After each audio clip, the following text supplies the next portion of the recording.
Nothing's been designed. There's been really nothing happening. We sent out letters to the adjacent property owners. Well, we made our best attempt to send out. Wasn't very good. Well, we sent out over 500 letters. That's not 500. Yeah. We did the best we could. Okay. That's what we used. I pay my taxes. I'm sure you do. Listen, I'm not here to dispute anything. Okay, we're here to listen to you about this project. And that's what the input is for. All right? The input we want from you, positive, negative, constructive, whatever, it's just input about this project. That's what the goal of tonight is. Okay? To gauge the support of the community for this project. Okay? That's really all it is. So, if there's support for this project moving forward, we'll begin the process. That process will contain multiple more meetings. This was, as I said, the first attempt to reach out to the community to present the project in a very brief overview. Okay, our consultant has done this actually on no cost to the county. They're doing it of their own volition, and it's a very brief presentation, maybe 10 or 15 minutes at the most. Please hear them out. Wait to ask your questions. At the end, we'll go around and ask questions, okay? Just give them the courtesy to hear them out, okay? All right, thank you.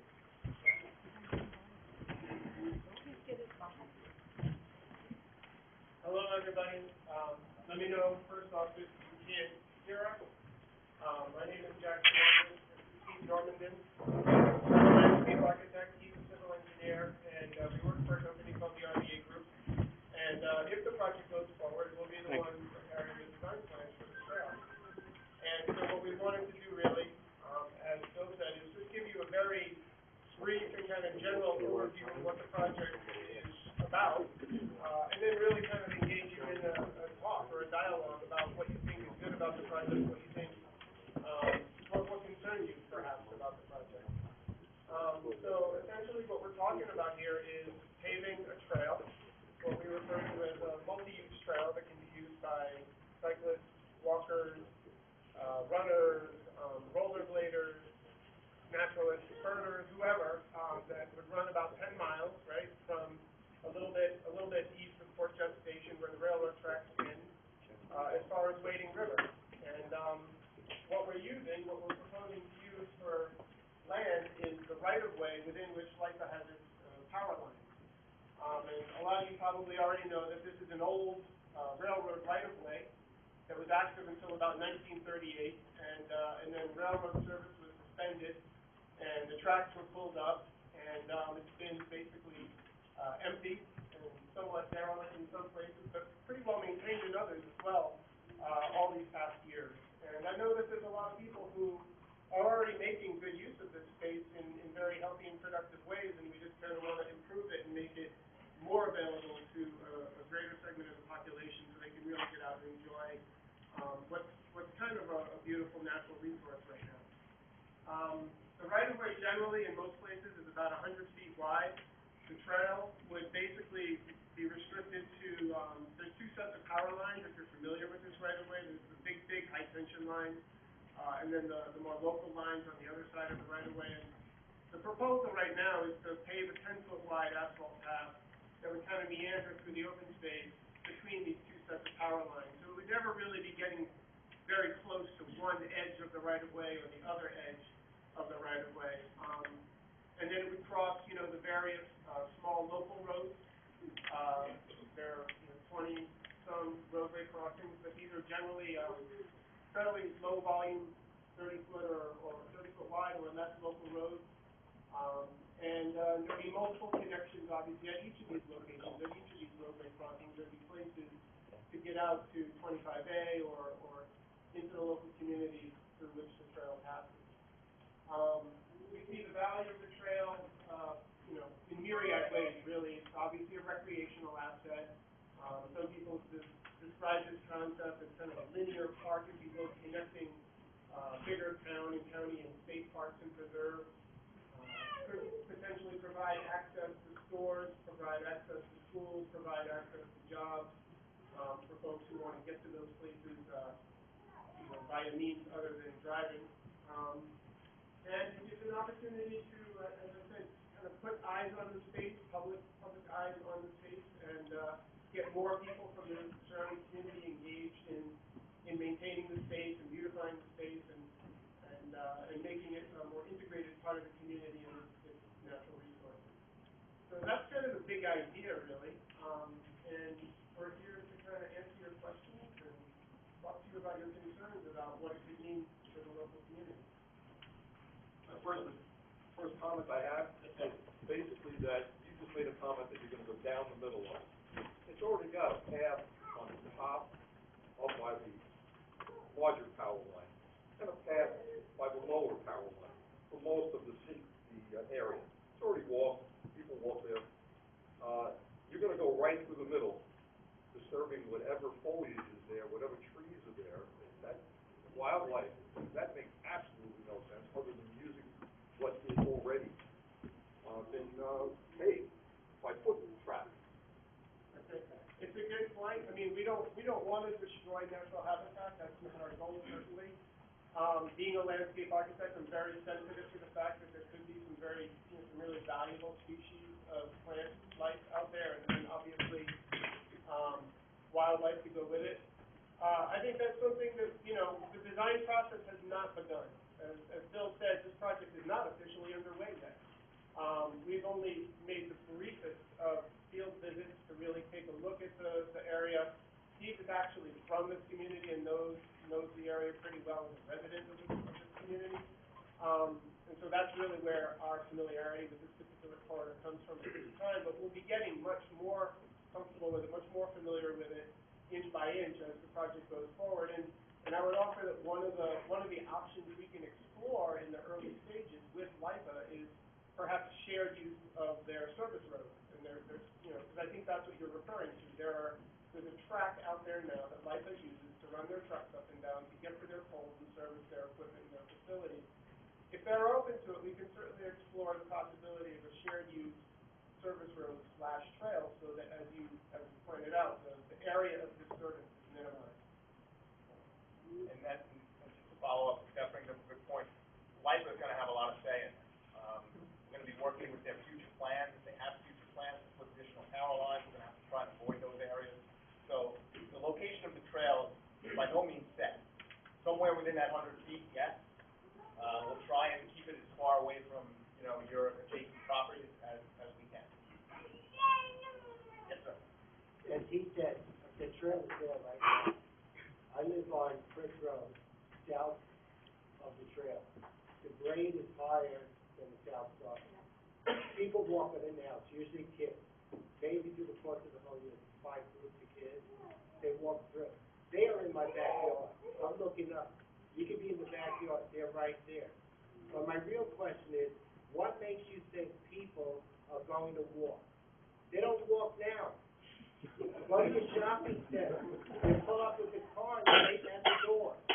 They're not walking. What makes you think people are going to walk through that trail? Where you can walk now.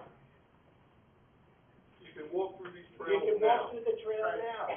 What makes you think more people are going to go? And if you're going to have bicycles and baby carriages that are 10 foot wide, rollerbladers, I mean, what is you thinking? It's a question of use, right? And another thing, what is the destination of Rocky Point? People are going to walk there to shop. If you're going to walk from Halleck Road to Broadway to shop at Rocky Point, the only thing you can shop is go to the restaurant or get your hair done or the barber. I mean, these are all arguments. This goes back 10 years. Mike Cattell went to visit his daughter in Virginia. He went to Rails to Trails, and if you look at their website, it's beautiful. They're all walking in the woods, over creeks. It's beautiful. What are you doing here? You're walking in people's backyard. This is my opinion. I would like to offer that few people are going to walk 10 miles one way and 10 miles the other, but a lot of people might get out and walk for a quarter mile or a half mile. Folks might not use the trail to walk to the shopping center and go shopping for large appliances. I agree with you. But, they might walk down to the corner down Let's there. get into funding now. Different people will use the trail in different they started with $2 million, It's a and great Mr. asset. Washington and Mr. Bishop got it. Now it's up to 9.5. And you know, any government project, which this is, it's gonna be double. If I could, we're gonna have a dialogue tonight, okay? And dialogue is gonna be maintained in control. You speak, we speak, okay? We can't talk over each other, okay? That's the only rule we have. Otherwise, we're here to hear what you have to say, okay? And everybody's gonna get an opportunity to speak, okay? We're gonna start over here, try and get around. Yes, ma'am. My name's Lorraine Yon. I'm on the corner of Echo Avenue and Monroe in Mount Sinai. And I'm right next to it right away. And I'm here tonight, as a homeowner and a business owner to the home office. I think it's a great idea. I've been in communities around the country where they have a trail like this, and it's great for families.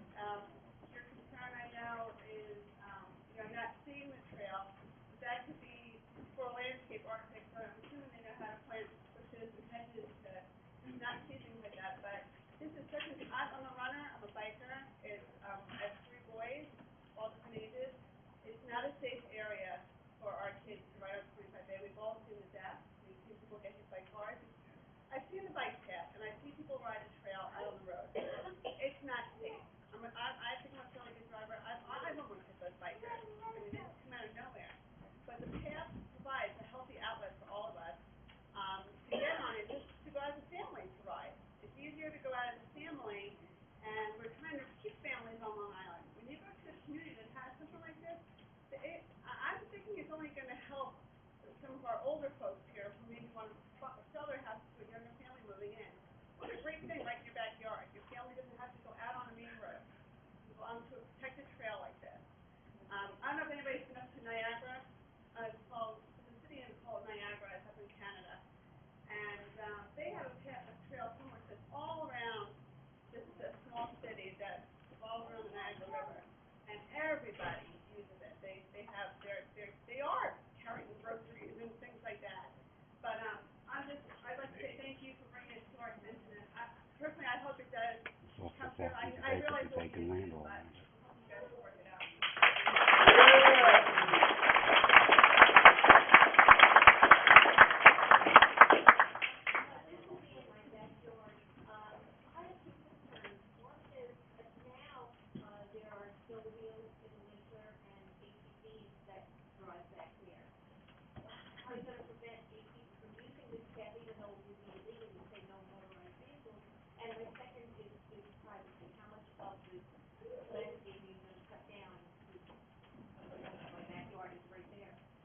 Well, before we answer that, I'd just like to introduce Legislator Anker. Just came in. She was gracious enough, she's your local legislator. She was gracious enough to set this meeting up so we can have start the discussion. And back to your question, I would offer that at the entry point, in all likelihood, we will be implementing greater restrictions so that only bicycles or rollerbladers or joggers and things like that would be able to fit through. You wouldn't be able to fit an ATV. You wouldn't be able to fit a snowmobile. So in all likelihood, we would probably, I'm not saying we would eliminate it. I don't know that we can, but in all likelihood, that would be reduced. I would offer that two major considerations. Every community that has to wrestle with this proposition in the past has always had to concern themselves with 2 major things, and I'm sure it's on everybody's mind, is maintenance and security.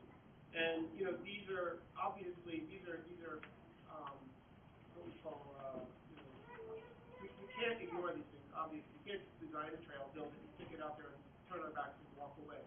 So these are going to be very important issues that we grapple with in the beginning stages of the design process. So, you know, we've got the county at the table, we've got the town at the table, we've got the state at the table, and we've got the feds at the table.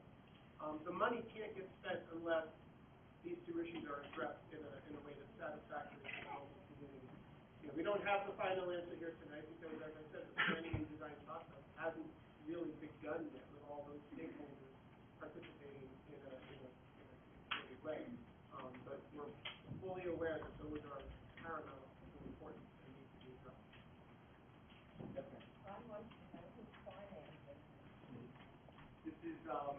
this is financed, 80% by the federal government, 20% by the local government, which is the county. You need what, tax? Well, I mean, anytime government spends money, it's taxpayer money. But whether it's federal or county, it's still overall taxpayer money. Something to think about though is that the federal money that's paying for this is money that's dedicated for projects like this. And if that money doesn't get spent on this trail in this community, it'll get spent on some other trail in some other community. Now, I have a question here. You were talking about, first of all, my name is Robert McGee, and I live in Finland, and, our property is going to the right of way. You mentioned that there are opportunities for, local, maintenance. Would you expand on that a little bit? How do you envision that? A very popular method of engaging the local community in being part of the development and the maintenance of the trail is to create an adopt a trail program like you've seen all over the country, very successfully run, adopt a highway. That is done successfully on multi-use trails across the country, and we would hope that it would be successful here. And I don't think we're foolish to be optimistic in thinking that it could work here because of all the businesses that are sandwiched between this right-of-way and 25A, I think there's a lot of opportunity to create sort of a public-private partnership here where a lot of those businesses can participate in, ongoing maintenance of the trail in their backyard. Yeah. Well, curious that the median that runs down 25A, which can be seen by residents and businesses alike, is a mess. I think once a year, somebody comes through from the town and they knock down the weeds.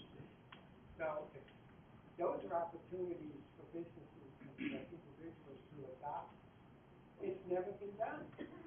Why would you all of a sudden decide to do it on something that's not built? Why don't you do it on something that exists? I can't speak for what's happening on 25A, it being a state DOT road. Both the state and the county have adopted a highway program, and no one has availed themselves to do it in that particular section. Has it been offered? It's always offered. Anyone has an opportunity to approach either the state or county to. Now, this is the first that I've ever heard of that. So it's not reliable. Yes, sir. My name is Norman Samuels, and when I go down to visit my daughter in Fairfax, Virginia, I ride in the W&OD trail. There it has people sponsoring, I think, and adopting parts of it because people spend time there. They don't just drive through quickly. And you see people on that trail. It's 42 miles from like Arlington out to Percival. And you see people of all sorts. You see people exercising on it, biking on it. You see people also going from one local little area a few blocks over, people riding to work on it. It's something New York State is really behind in compared to like Washington. There's a number of trails like that in the D.C. area, and it's just a lot safer to ride on. Yeah. Just hold on one second. I'm going to pass out comment sheets. Okay. They're going to get mailed back to DPW, to myself, DPW. I'm not sure we're going to have enough here for everyone. So if you're with your household or your wife or husband, please just offer one. If you have differing opinions, maybe you can draw a line down and don't get an argument over it though. And if we do run out, my name address is on the bottom. If you have a pen, we have plenty of pens and paper. Just take down my address and you can write your own comments. Okay, so I'm going to begin to pass these out.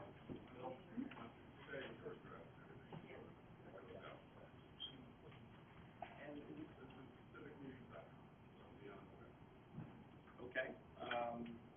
My name is William Hillman, Chief Engineer, Suffolk County Department of Public Works. The address is 335 Yaphank Avenue, Yaphank 11980. So also, Legislator Anker's office will have copies of these if they want to try and get more forms or review on that. Yeah, so, next question is, how do you plan to secure the area and what kind of surveillance are you going to put in the trails?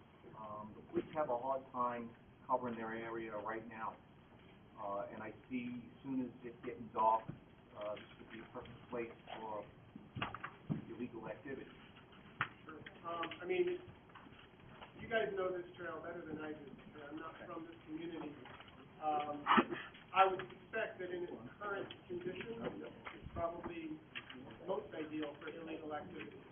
What I want to sort of offer to you is that in every project of this type that we've worked on before and that we know of, where the trail has been improved and made comfortable in appearance for a wider segment of the population, of all abiding population, incidents of crime have gone way down. All right, so I disagree with that because on my road, kids park across the street and illegal drug activity happens on the road, and I live in a really nice area.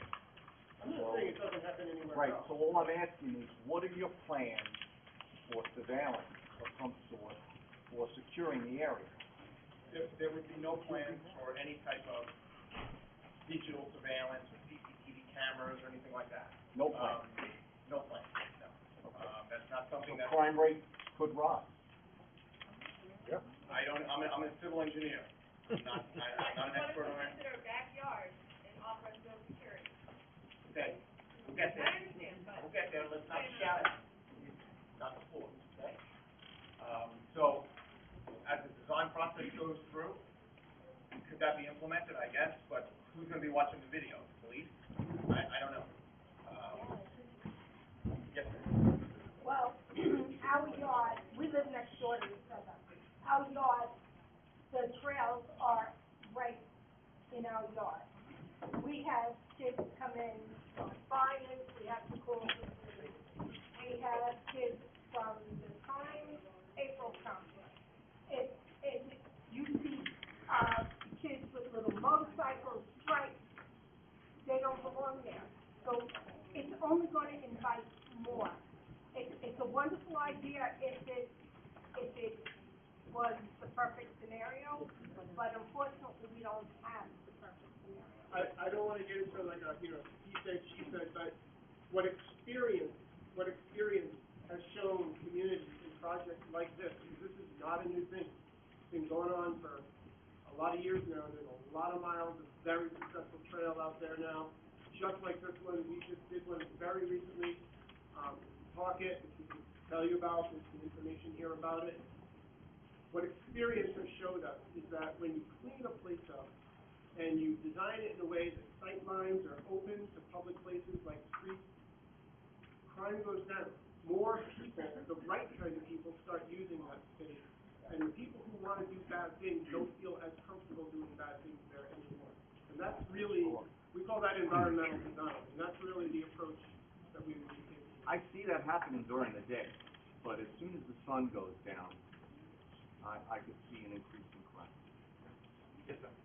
Yeah, if the trails already exist and bad people are on them, if you put healthy people on them and you open them up, as this gentleman explained, you'll get healthy people on there and you'll have more people on there, and the people that are doing illegal activities aren't going to be wanting to do them when you have an open trail with healthy people riding bikes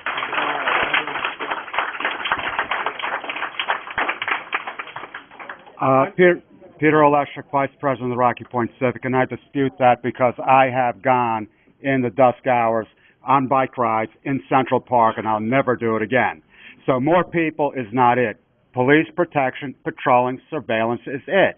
And can we afford to do this, let alone to protect it? That's one thing. But I have a major concern today, and this is the most important question you should ask everyone in this room.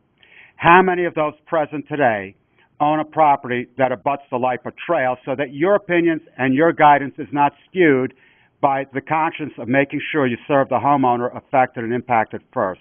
So I would ask that you ask for that show of hands, please.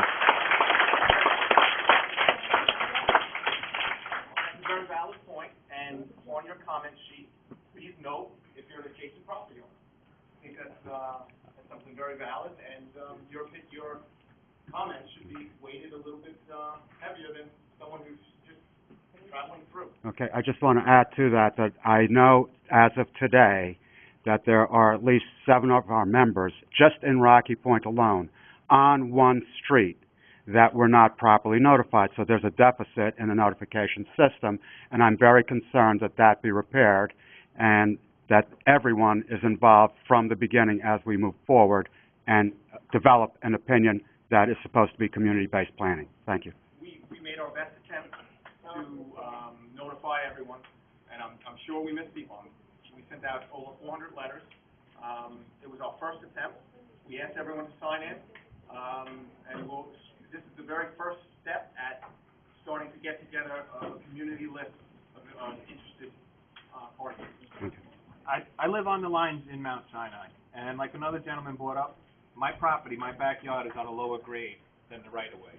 What kind of fencing or barriers are in the plans to screen our backyards from this trail?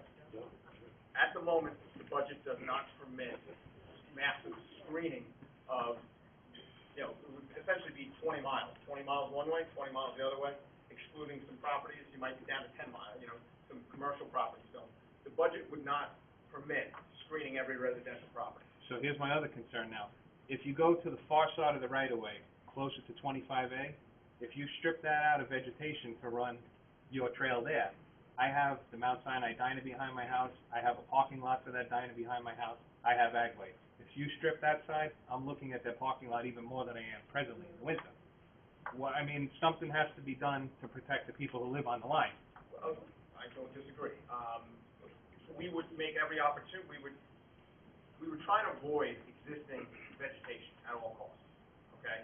The only way we would take down existing shrubs and large vegetation other than grass, things like that, would be if we were forced to, and it was our only location that we could go in discussions with LIPA. I don't foresee that happening all that often. I'm not going to say it won't happen, but I would also say in those localized instances where we would have to clear existing shrubbery and trees, in very localized spots, we could replace. We just can't do 10 to 20 miles of it. But if we're taking something down and exposing a house, well then yes, we would put shrubs back. Theoretically, my backyard, if I wanted to build a fence to block that right-of-way, I would probably need a 12-foot fence. If I wanted just to block out people in the backyard. Liability. Who's carrying the liability on this track here with extra people going on it? LIPA? Suffolk County. That's another increased cost, right? Yes? We're gonna lay people off, right? We don't have have, laid people off. and we're gonna lay more people off. Why do something like that? Why not balance the books? Right from the foundation and the what? I'm not a policy maker, I can't answer that question. Yes. Sarah? She's right there. My name is Saunders. Sarah, you want to respond to his question? He says, I'm listening right now. I understand. I agree with a lot of points. But we're here for input, and there's a lot of good ideas being discussed here. But there's also reality. we can't afford the taxes we're paying now. That was a political answer. You didn't even answer the question. Well, no, reality. What's the reality? Can we afford it? You circled everything. No, I didn't. No. What's the reality? The reality is that we're laying off people. We don't have money. The county has to fund 20% of this. That's a lot of money. So right now, as far as I'm concerned, we can't afford it. We can't afford it right now. But I want to hear. I want to hear what you're saying. Again, That's what I wanted you to hear. right, To say. right. But We can't afford it. we can't afford it at this point. But that's my doubt. But again, let's hear. Let's hear what information there is. Now, what I would also just want to expand on cost-wise, what we're trying to leverage is the property that we would get an easement from LIPA.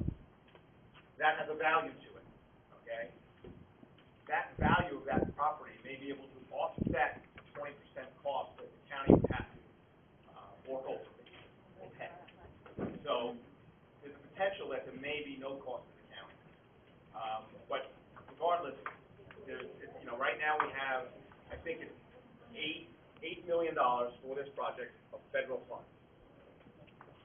Isn't LIPA part of us? LIPA is a We New fund York authority. LIPA. Why should we pay them anything? We're not paying them anything. Oh. They're giving us a dedication of an easement. Okay. If that holds a value. We then turn around and say to the Fed, we have an easement, and it holds this value, $4 million, whatever it is, and that's our local contribution to this project. We're trying to determine if that's feasible. It seems like it is. I can't make any commitments right now. We used to worry about the EMFs too, under that 138 that's running down there. That's main distribution on Long Island. Yeah. Now we're gonna put people under there. There is medical proof of that, too. Again, I'm a civil engineer. I can't really comment on that. May I? Yes, sir. My name is Saunders. I live over here on King Road, Rocky Point. I like to have everybody here in this room just by show of hands show how many people actually live along the local right-of-way. Because I want to find out, because you folks have the stronger voice in this debate. Not somebody who lives 10 miles away who likes to ride his bike. Okay, here's the thing.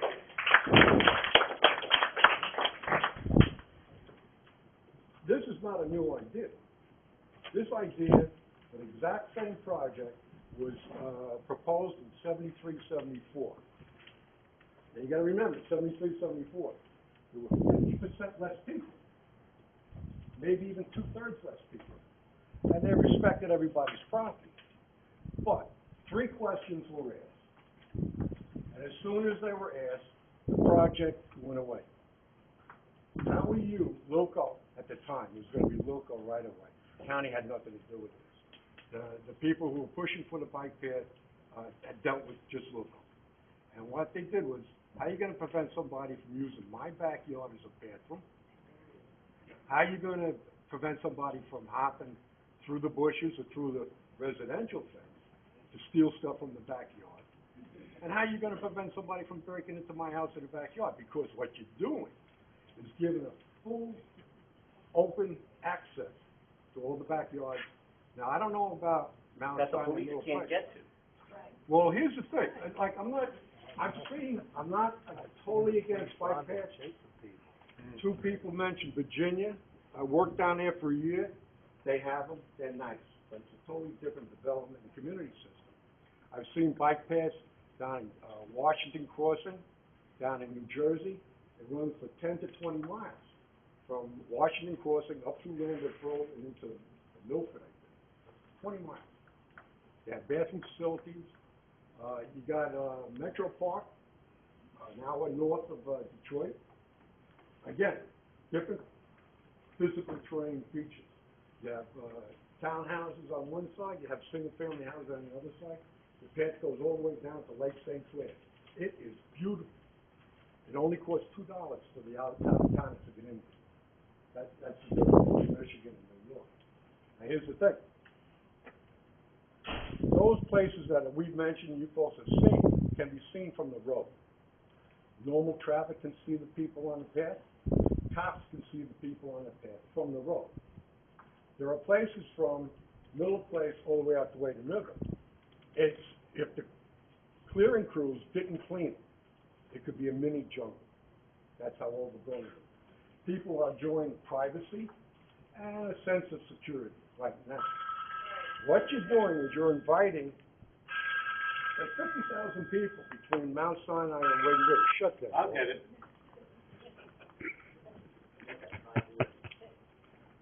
There are 50,000 people right now, minimum, between Mount Sinai and Wading River. That's like a little town someplace else. This path is inviting everybody from Suffolk County and Long Island to come and use this path. I have friends that live in deep Nassau County that come out and ride at the RCA bike path. They love it. It's the best ever in this area of New York State. But what you're doing, though, is you're inviting a whole bunch of other people down here. Right now, you got local kids and some adults who use the path for walking the dog, or the kids are just hanging out.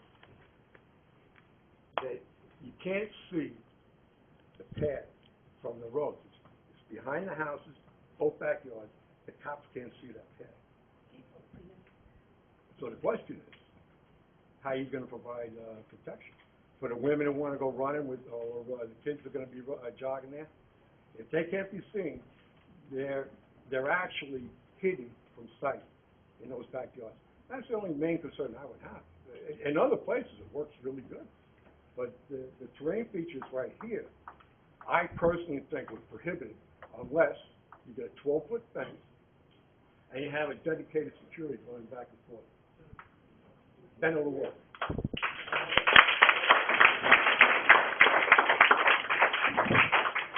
Again, the only thing we can offer on the security line is the philosophy that put good people on the trail and good things will happen. I mean, In 1973, when there were a lot of good people, this whole idea disappeared, simply because of those three questions. Listen, it may disappear again, I don't know. All I'm saying is, the expectation of elevated security is highly unlikely, okay? With the limited resources, town, county, state government, it's, I'm sorry, that's just a fact of life. I mean, we're not, Suffolk County PD didn't have layoffs, but they had early retirement, positions aren't filled, resources are stretched very thin. So, if this trail is gonna be implemented, all right, it would be implemented under the conditions of, No fence, the no. community is gonna police themselves, and, good people are gonna look out. Yes, ma'am. Okay, there may be very good people, very nice people using it during the day, but how about in the middle of the night? That's what I'm concerned about. My property abuts it, and I have a lot of concerns about security. If you can give us a fence, I would be 100% in favor of it. But as it is now, you're saying you want to do this, but you're not giving us a sense of security. We have to live with it. You're bringing people in. The kids are not going to be using drugs and drinking during the day. They're doing it at night. And I don't want a lot of people hopping over the fence into my property in the middle of the night. Valid point. Give us a fence, protect us, and we'll be behind you. But you say you can't do that, then... Again, the budget right now does not permit 20 miles of fence. 10 miles on one side, 10 miles on the other. That's the only thing I can say. I don't disagree. Put the fence where there are houses. You don't need the big fence if there are no houses abutting it, but where there are, there should be some protection for us. I would say that, even the houses, even if you cut it in half, that's still 10 miles of fence. We just don't have the budget for that. Okay, I live on King Road. Between Apricot and Broadway is a half a mile. We're not talking about 10 miles or 20 miles. We're talking about a half a mile stretch there, and probably about another half a mile or so east of Broadway. That's just your limited area. Yeah, right. The whole property. Right. But there are other areas that are not so impacted by residential homes. Yes, ma'am. Does this go straight through, or are there spots where it's gonna stop? As you said something about businesses, and it's not gonna go there, but it's gonna go to the residential. No, it's gonna go straight through. Straight through, no Straight bridge. through, it'll have road crossings, 20 road crossings. It's gonna go straight through. You have 20 restaurants. Like to go to there. No. Well, money. Yes, ma'am. A lot of the points I wanted to bring up have already been made. I live on Prince Road. My backyard is right up against it. I am south, so I am lower, like you said. It is definitely a grade. And while I think this idea could be something that would be great for our community, I just want to know, is there anyone representing Brookhaven Town here tonight? Because they're the ones who are going to keep me from putting up my own 12-foot fence. Because I wanted to do that when I first moved in. Because anybody who's walking through there, whether they're doing something right or wrong, is literally looking right into my backyard. So we don't have anyone from Brookhaven Town here, so we're not going to, so there an influence when you do things like this to get code changes and whatnot for the people who are directly impacted? There could be, yes. We can't speak for the town, but typically in a process like this, we Nobody can bring does. the town included. We can get them in the discussion, and obviously there's a variance. They have the ability to pass variances, so it could happen. Okay, I'm sorry to say, a lot of points have come up. You said something, if you had to clear existing shrubbery and trees, you would replant if the house is exposed, because I know many of my neighbors have chosen to clear theirs, and we've worked tirelessly over the past 10 years to let it continue to grow wild, so that nobody invites themselves into my backyard where my children play. So you're still sticking with that? Yes. You said that here tonight, okay, Yes. just checking, all right, and, Can I just offer a point of clarification about how the trail gets routed? I'd love to, because I missed the first 10 minutes, I had to be somewhere else at 7. I mentioned in the beginning that right-of-way is, in most places, about 100 feet wide. And if I understand the nature of the agreement between the county and Life, et cetera, they're getting an easement that permits the trail to go anywhere within a 50-foot easement within that 100-foot right-of-way. So, 30 foot? So we have some latitude as to how we can maneuver the trail, horizontally. And the first thing we do, we go through from end to end. And we note where are, the houses in close proximity. Where are the really valuable trees and high-value shrubs that we want to keep? We're not just going to come through with a bulldozer and rip a 50-foot wide block of vegetation out of the ground. I mean, being a landscape architect, that's the first thing we do. We try to figure out, with everybody's input, and having many more meetings to come, the best way to thread the trail through so that it impacts the adjacent homeowners the least. Well, that would be appreciated, because Life doesn't. And that's the specialty, and that's what we do. We don't just design sewage treatment plants and now we're going to do a trail, this is what we do. I understand, and what I want to say is, Rocky Point, we're very lucky. We have 5,000 acres of DEC property. I don't know how many miles of trails we have. And there are some that are multi-use, there are some that aren't. I use those trails all the time. My husband uses those trails all the time. Since they put in the parking lots, when they put in the bypass, you can see that there's an increase in the use of those trails. And I think it's wonderful, and I do believe, I do have faith that if healthy people are using the trails, that good things can come from it. But I also know kids are stupid and do stupid things. I don't expect there to be any less kids on the trails than there already are. But, sorry, lost my train of thought there for a second. I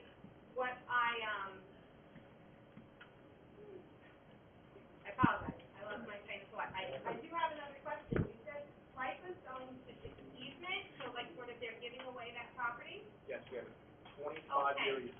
So then does LIPA pay less to the town for property taxes that we now have to cover with our school property taxes? It's a freebie.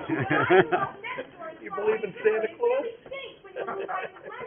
So I just want to make sure that that isn't something that would really impact Rocky Point in a negative way. Can we look into that? Actually, Okay. I think, this project has been going on for about 8 years, trying to get off the ground.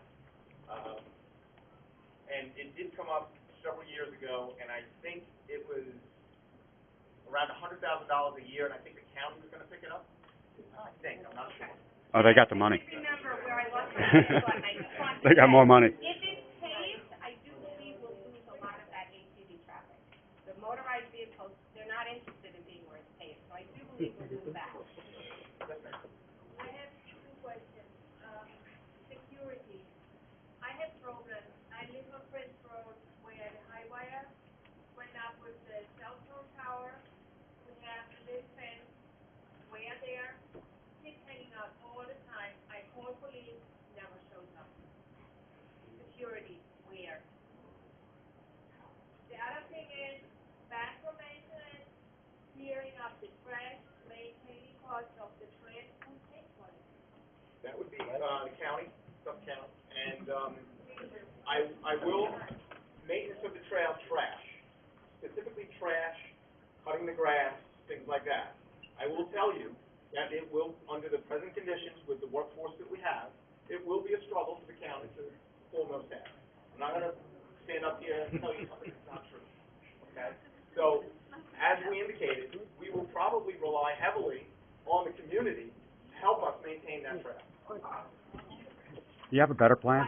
From Prince Road alone to my area, just from Prince Road, right, cut the grass for them? Empty property, that's it, right, for me. Then I'm gonna do a shop for them. And that's like right now, not up yet. Yes, We live towards the beginning of the trail, and I'm curious, are you connecting the trail that's in Eastern Pocket to the one that's starting here on near Congress, I'm assuming? And if so, how are you connecting them? One thing I wanted to bring up is, this has been done here, just down the road in Suffolk. I personally, as a project engineer on that project, earlier KPFB, had the same meeting several years ago doing the same thing, in Suffolk. An even bigger kick there was in pristine land, that was eventually going to be cleared for the trail. Mountain laurel, very sensitive vegetation and whatnot.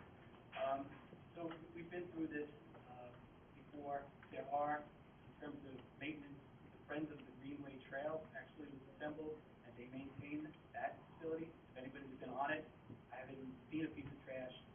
The grass is mowed. So there are ways, and it's not in Virginia, it's down here in Suffolk, it's 25A. Just wanted to point that out, that that's been done. If anyone hasn't visited that path, it's fantastic. And we have the same issues, the same homeowners mind that more than this path, actually.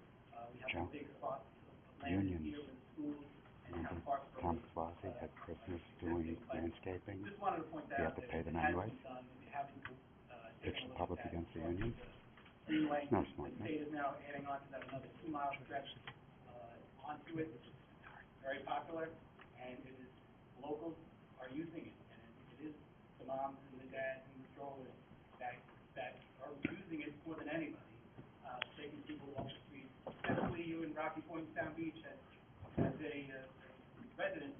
You know, I take my kids, and I put the bike in the car, drive to the ledge, when I could really be riding my bike up to the proposed trail and be teaching my kids there, because you know that the roads around here are narrow, windy, hilly, and not really the best for training young kids with bikes. Just wanted to point that out. But in terms of the maintenance, Friends of the Greenway Trail, they even have, I think, a website, but they are established, organized group, and trash cans are at every road crossing that are maintained in that fashion.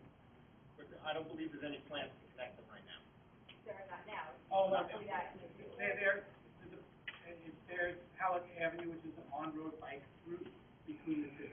So there will be no multi-use path connection. You would have to, at the Fort Jefferson train station parking lot, that's where that ends. This one picks up at Christopher Brook Hollow Road.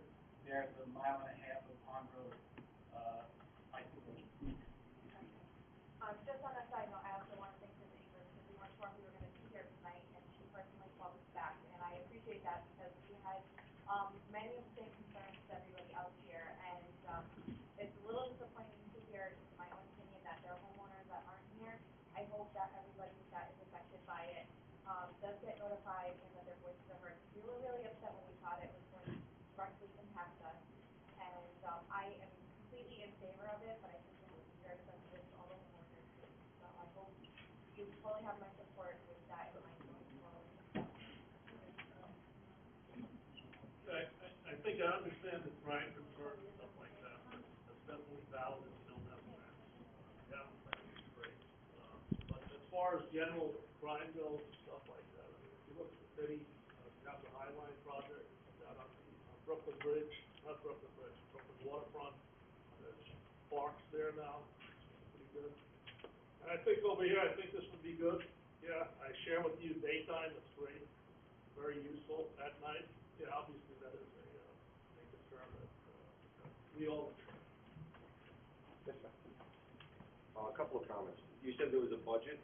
Do you have a number for this project? We presently, right now, have $8 million, And 20% of this in Suffolk County? $750,000 a mile, somewhere, or 8 million miles. Depending on what the parameters of the construction are. it could range from $750,000 to $1 million a mile. All right, well, the communities that are affected by this, there are a lot of communities that could probably use sidewalks and curbs that would actually make that neighborhood more community-oriented, so you go from one place to the other without almost getting hit by a car.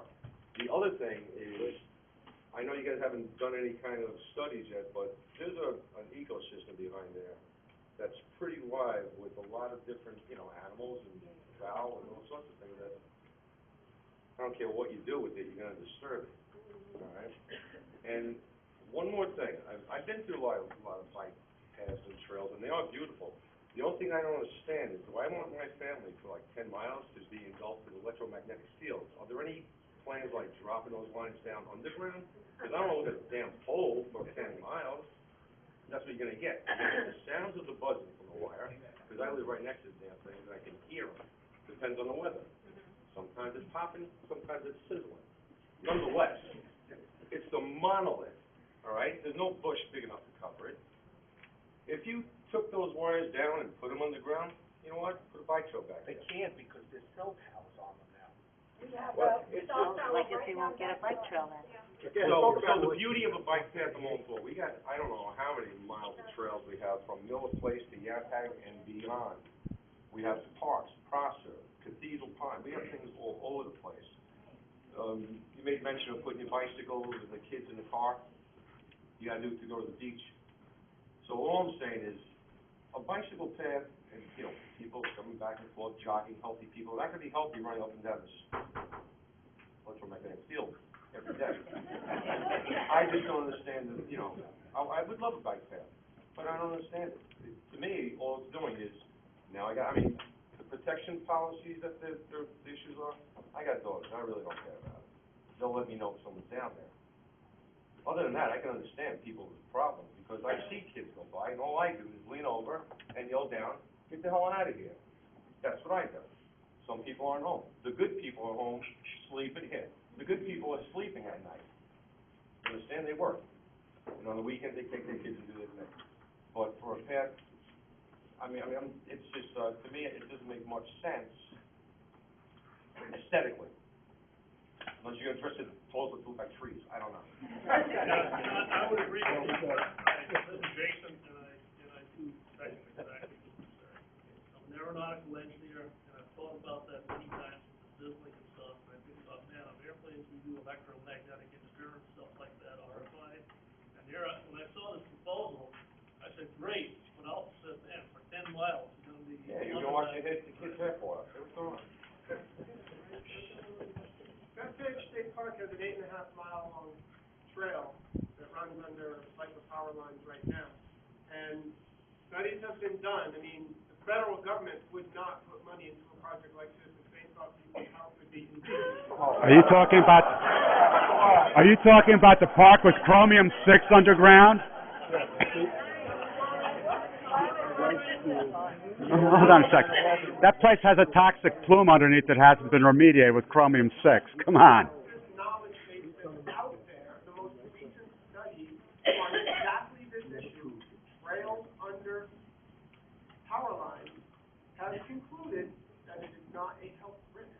Sure, maybe if you live right under the lines themselves, your entire life. We all do. Well, that's what we do. There you go. I don't know. I'm not an electromagnetic engineer. I'm a landscape architect. But what I'm telling you, other TOCs and federal agencies have studied this question, because you don't think you're the first ones to ask this question? Of course not. There are trails under power lines all over the country now, and there's one right down in Bethpage State Park. You can go there and see that one. Does Bethpage State Park have houses like right up to it? No. But the trail's not going to affect. I'm not going to that trail because there's high tension wires there. Okay, that's a separate issue. I'm trying to address the question of whether or not there's a health risk. You're saying it's used a To lot. the point of, they're ugly, I don't want to look at them. I agree with you. This would not be my first choice for where to put a trail. But tell me where there's an unbroken 10-mile stretch of right-of-way that can take a trail on Long Island. A lot of them. Unbroken. With a single property owner who's willing to give an easement. We own it. Talk to her right there. She knows them. It's owned by the county. Question, regarding the landscape you had mentioned earlier, that the residents beautify it, on that a little bit?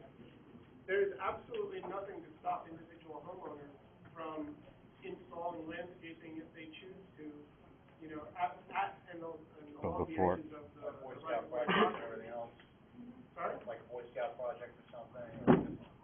You know, there are many ways to engage always community groups in participating in making the trail right of way more beautiful. I mean, I think what you're gonna get is a commitment of a minimal sort of level of maintenance from the county, and then the community is free to add in and add on to that with additional resources. My name is Jeff Carlson. I'm a resident here in Rocky Point. I don't live along the library trail. I live up by the beach house. We've been here with my wife for about 9 years. I've got 2 young kids in the school system here. We're heavily involved in the community, and I'm also on the board of directors of CLIMB, Concerned Long Island Mountain Bikers. We are the club that's about 700 strong. We have a sizable group here tonight that cut the trails in the DEC property 20 years ago. We are volunteering to take care of this trail from beginning to end. We have a lot of sweat equity involved in building trails on Long Island, maintaining them. Somebody asked about liability. There's some, I'm not a lawyer, I'm a mechanic. There's some sort of a recreational use law in New York State that would protect the county from injury. Anybody that uses the trail, or any trail on Long Island, is taking their health into their own hands. Especially with mountain biking, that's where I'm speaking from. So that's on the users. But we have I don't know how many people are all in the same point, we're a big group. We will be volunteering for free to take care of this trail. We've been trying to get this done since its inception 8 years ago.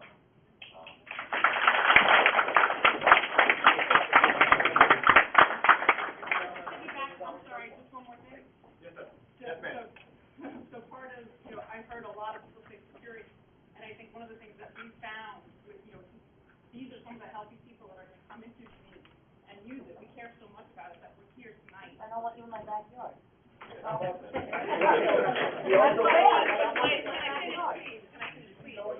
one of the things that we all need is we have a cell phone, and one of the things that we found is that security happens because when we see ATVers, when we see people who are not supposed to be there, Not we 3 o'clock in the morning. we are your surveillance. Then why can't, Hang on, we're not, you, we're talking why over can't the group just go along the trails and just Sir. turn those trails out? Hey, listen, we're not here to talk over people. When someone has the floor, we let them speak until they're finished, please. Thank you.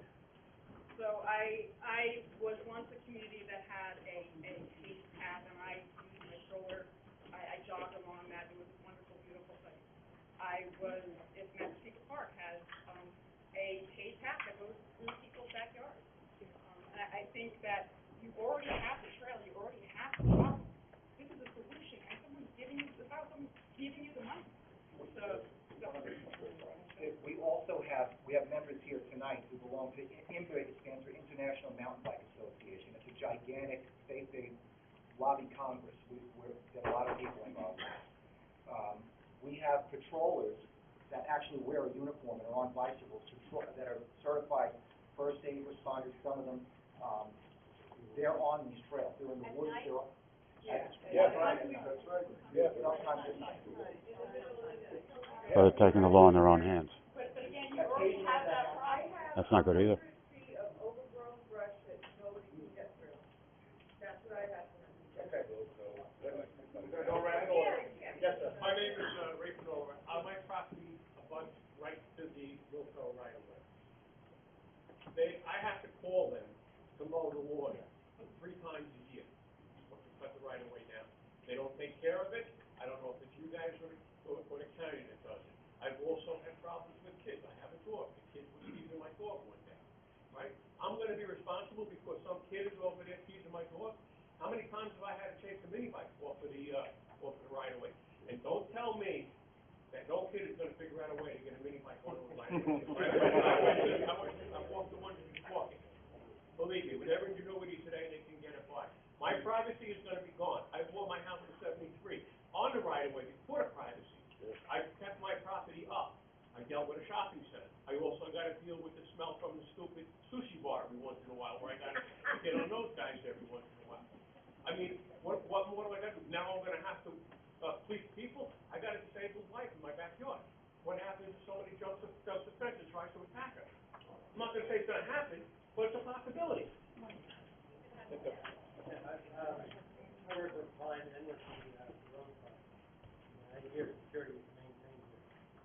I also have a 30-year history, near 30-year history with the club. The non-bike club is actually credited with helping get the criminal element out of that stage. One of the issues on there was they never know when we're coming. And at this stage of the game, everyone's carrying that cell phone. And I can't count the number of times somebody's in trouble out there, they call, first guy they see, either a biker coming by, get on the phone, call for help, call another biker. It's worked out phenomenally. The trail patrol actually helps out with the rescues just because it's numbers. In terms of the cleanup, we hold the cleanup, 20 to 30 people show up. They don't live there. They just want a nice trail run. And I thank the woman up front about talking about getting the kids on the trail because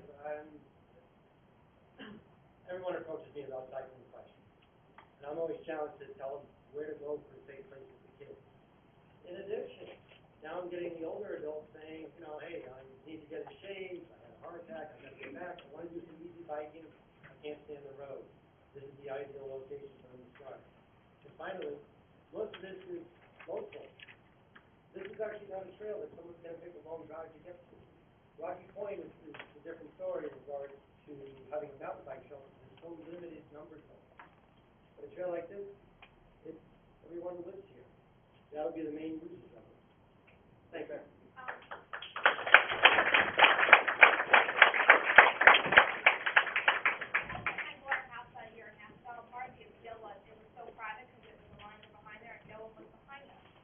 As a working young family, I mean, I'm just 30 years old, just starting out. We don't have money to put up a big fence to block out things. I have a 2-year-old son who obviously would love to protect.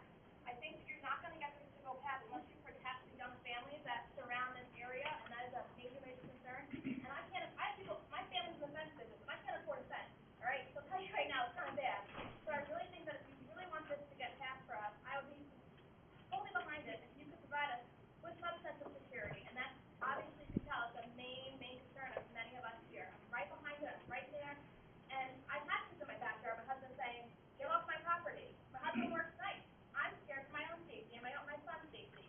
You need to, some way, protect us, or else it's not going to happen.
If it comes down to it, we would.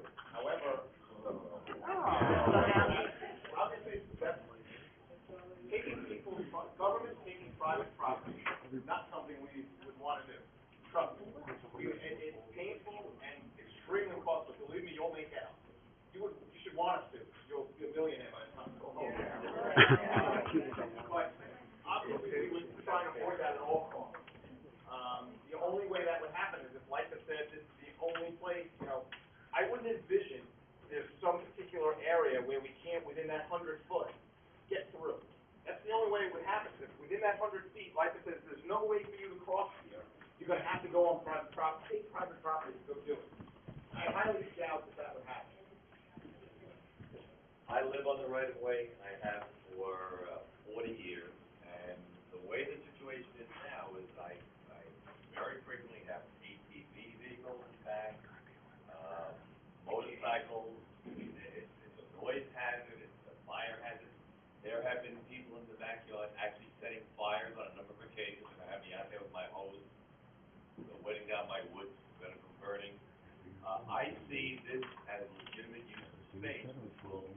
probably cut down dramatically on the number of bobsled tanks.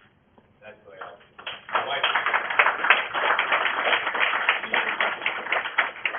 And also, I have been to the Suffolk, 3 miles, and I think it looks great. I'm aware of it, and I know that my house would be somewhat impacted. So I've looked in backyard to see how it fades in with the environment, and it doesn't tell me there's any problem with the It looks like a beautiful use of land. The Suffolk path is paved with blacktop, is that gonna be what's gonna be here? That would be- There've been conflicting things, I've heard road gravel or something. That would be preference, for it to be paved. There is, again, we haven't even begun the design process. That is an option. You can't get gravel, you can't get things real bike through, you can't get You're right. rollers through, you can't get roller blades or anything else. And that's why it's paved is the Yeah. primary option. I mean, I mentioned the paved path at the very beginning of the meeting. As Bill has said, we haven't designed anything yet, and that's obviously gonna come out of the design process. But I just wanna say from a technical point of view, from a trail design point of view, there are some options available to us. We would not put a loose gravel path back there, because That's useless. it's not useless, but it's certainly not useful to as wide a array of people as we wanna make the trail useful to. But there are other options like, what we call compacted and consolidated stone screenings, for example. I ride a high pressure steamy tire bike, okay, I'm a roadie, as they say. And I ride on unpaved trails all the time. There's one, I have a favorite one in Pullman Mountain State Park in Rockland County that I go on all the time. And, it takes very little maintenance to keep it up, and it's very durable, and it's ecologically friendly, the water just drains right into it, but it's very stable and very smooth. So the technology exists to choose from among a few different trail surface types, and that's the kind of thing we'd be exploring in the meetings to come as the design process evolves. There's a bunch of people here from the vineyard in North, like, we're 55 and over, 7 years old. When the builder built our community, 25% of our homes, they are right back to that site. He put a chain link fence, and then he put, on the other side of it, was a berm. Well, when we try to get the berm cleaned up, the town, like I said, it's not our problem. So we have had to go back yet and clean it ourselves. The chain link fence also goes to the friendly shopping center. For 7 years, we have had not only kids, but adults climbing the fence, walking through our community. We try to tell them it's, not a good thing, it's a liability for us. If they get hurt, we try to get the Aliano guy to give us a fence. He doesn't want to do it. We have had people on that line whose houses have been hit. The vehicles at night, in the middle of the night, they're there. This is fact. It's not, it's not what if or it could happen. We are going through this for 7 years. When he built originally, the other side of our community, section 25A, the town would not let him put up a fence as a sound barrier. So now, some of the people on our side spent our own money to put trees against the fence. But I say half of the people there don't have that. There are a lot of single women living there. One of our residents at 3 o'clock in the morning had someone on her deck trying to get into her house. So these are things that have happened. And you're telling me you're going to open this up, and there's no way that you are going to control this 24 hours a day and make sure that these things don't happen. It's going to make it easier. I've already called the police, and 2 hours later, they still haven't showed up, and the kids are still with the vehicles in the back, climbing over. And they're arrogant. They think that, these are old people, we can do whatever we want. We contribute to the town. We pay our taxes. We vote, I don't know everybody, but a lot of us vote for the school budget, even though we don't have children in school. We have to maintain our own streets. We have to do our own snow removal. And yet, here's another thing he's throwing at us. It's a little difficult for us to do.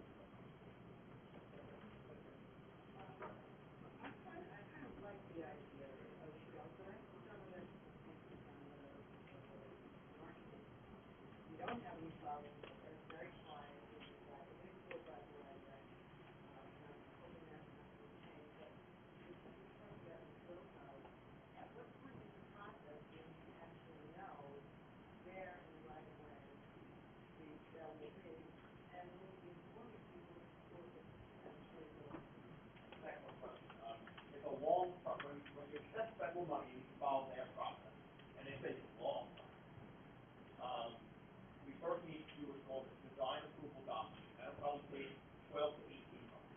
During that, we scope out different alternatives.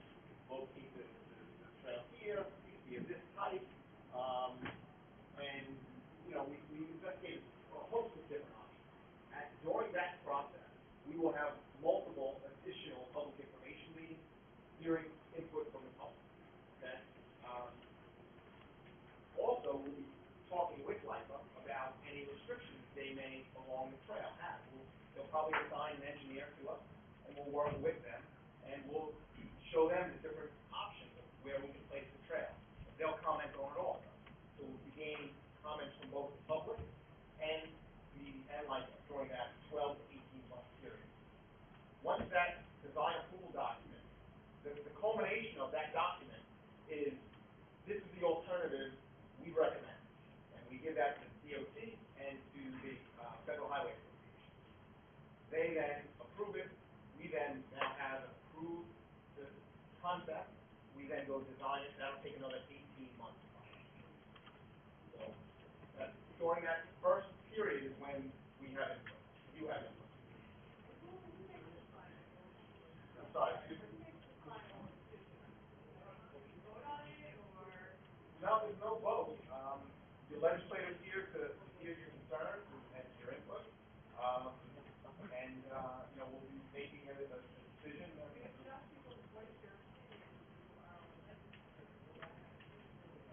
Without a doubt. Without a doubt. I mean, the goal here tonight, that's why we handed out a comment form. I don't know, are there extra comment forms that we can pass in the back? I don't know if people in the back got them.